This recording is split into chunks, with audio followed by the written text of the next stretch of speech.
ever seen that damn Pac-Man 2600 port? It's looking like a 70s bad port from a game in the 1980s. It's so bad.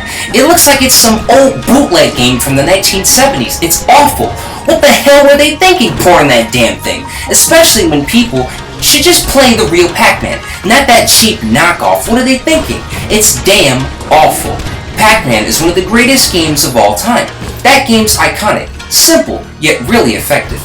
The first game, or one of the first games ever made, was Space Wars. This is something I recently learned from that amazing video game documentary. Now, admittedly, there's a lot of things in there I actually knew because I've seen so many gaming documentaries and gaming videos and retrospectives of gaming consoles and gaming history. So I knew a lot of what was said in the video. But there are just things I didn't know as well, like Space Wars. Dude, that shit is so cool. From a $120,000 computer, and it looked beautiful. Awesomeness. I'd love to play it. Some of those old school classics were amazing, like Dig Dug, or even the Sega Classic Collection on PS2, taking old school games like Space Harrier and giving a collection of those games updated to those standards of the PS2. They were so goddamn good and addictive. Sega, I miss you.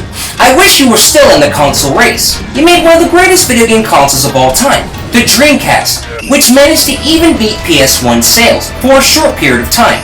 That actually happened, as stated in Never Knows Best Gaming History documentary.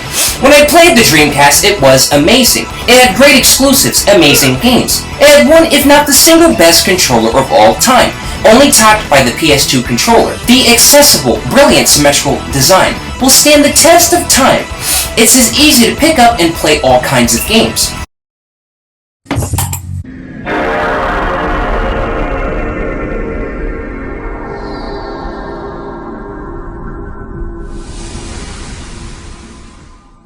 It's really an all-around controller.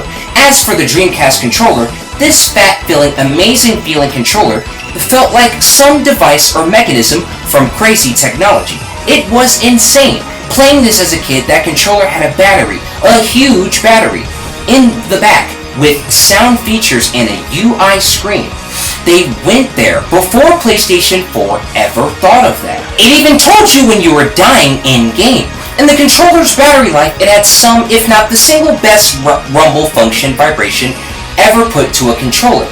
Again, its only competition would be the PlayStation 2 controller, with its incredible vibration, sometimes vibrating after each attack or gunshot in a game.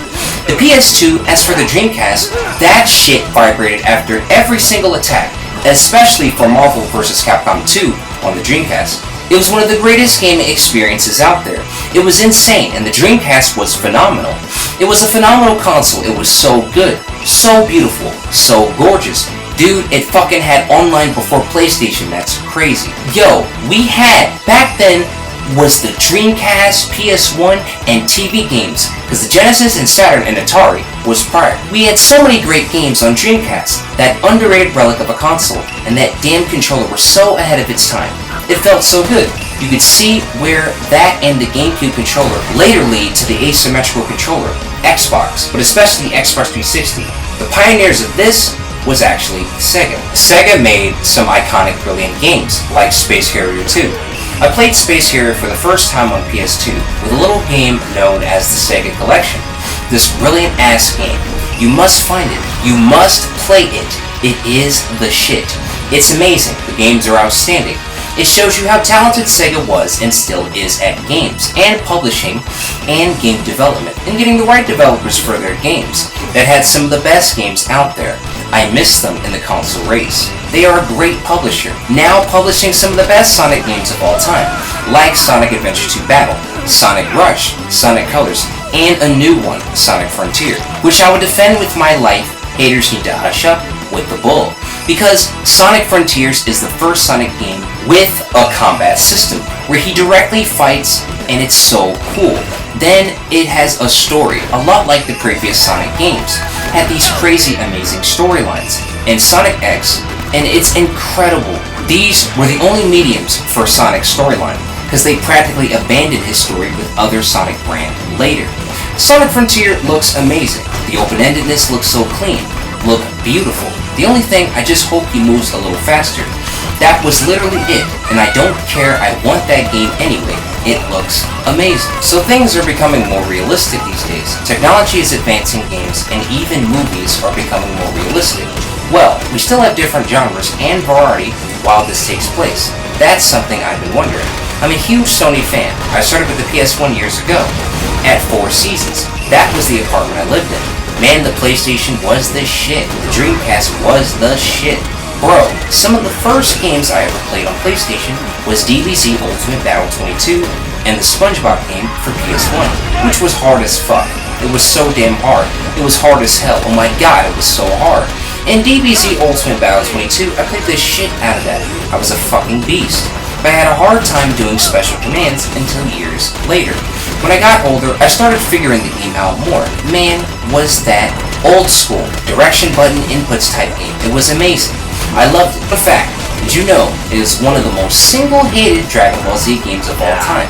That's right, next to that game, Final Bout, in terms of how much it's hated. Yet I played it as a kid, not even knowing the critical reception. I loved it. Then played Budokai 1 and 3 and freaking loved it. I had no idea what the fuck those people are talking about. They can shut the fuck up with that bullshit. It's a relic. They need to stop it. Stop the hate. It's damn good. But yeah, just had to let that out for a second. And that's been going on for a minute. 2010s, 2013, and beyond. People started moving on to PCs. PCs are king. Consoles may sell more, but gaming-wise, you can do anything with a PC. And you have a way wider selection of games. It's a huge benefit getting PC. And now, they demolish consoles and technology. The other way around. Separate from what I used to be, and now they demolish consoles and technology. The other way around.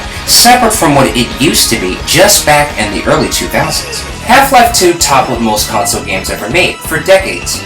It was that groundbreaking and revolutionary for its time. Man, that relic, that masterpiece of video game environmental interactivity and gameplay. Holy cow. It actually told you the story through the gameplay itself rather than cutscenes. Right now, the leading game developers on single-player games is Japan.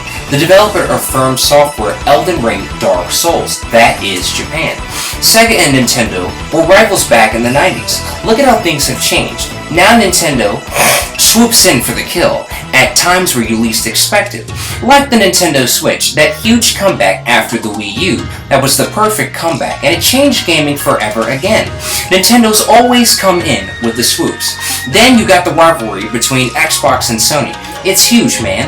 They go toe-to-toe on everything. But with PS5 and Series X, what the fuck do they even have on that shit? That's exclusive. The Demon's Souls remake? Really? That's it? One game? Oh, Forspoken. That looks amazing, bro. I'd love to play that. I just wish PS5 had more exclusives, and just more games that are only on PS5 in general, to make it feel more next-gen. But really, the new gen is just like PS4 in every way possible, except for a slight graphical difference. This was Tarragon, and this is what I'm laying down. Let me know how you guys feel about the current climate of the gaming industry. Let me know, and shout out to my 200 sub. What's up, dude? Thank you, man. I really appreciate you. You commented on my prequels as underrated video. Thank you, and this was Tarragon, and I am now out this video.